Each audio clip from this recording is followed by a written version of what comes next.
I sure enjoyed working with the guys this year, with the coaches and the players. I really thought that the kids really did well. And I did get a call before tonight's game, but we get one more chance at St. Mary's. You guys ready?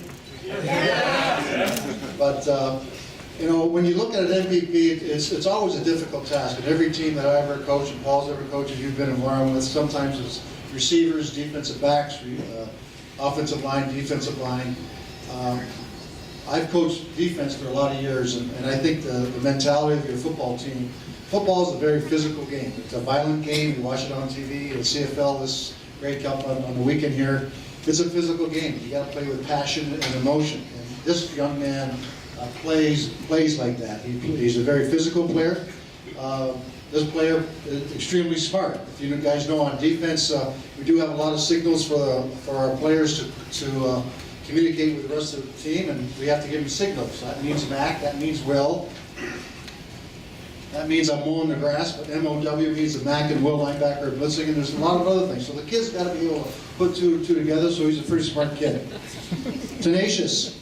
This is a kid that runs to the football as fast as he can, and he's always in a bad mood.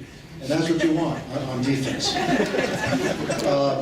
I think the other thing, as a leadership, I don't care if it's on a football field, in your workplace, you want your leaders to be the hardest working players or people on your team. And this guy in practice was the hardest working guy.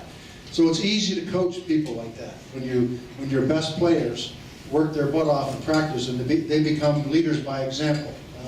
This guy didn't talk a lot. You might think he does, but he's a guy that just works his butt off in practice, and he was a real pleasure to coach.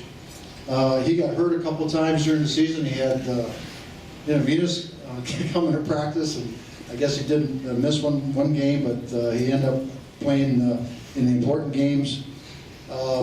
He also played on both sides of the ball. He played on offense and played on defense. And if you look at a football play, it only lasts about 3 or 4 seconds. So if you have to go full speed for about 30 or 40 plays on defense and 30 or 40 plays on offense, that's pretty tough.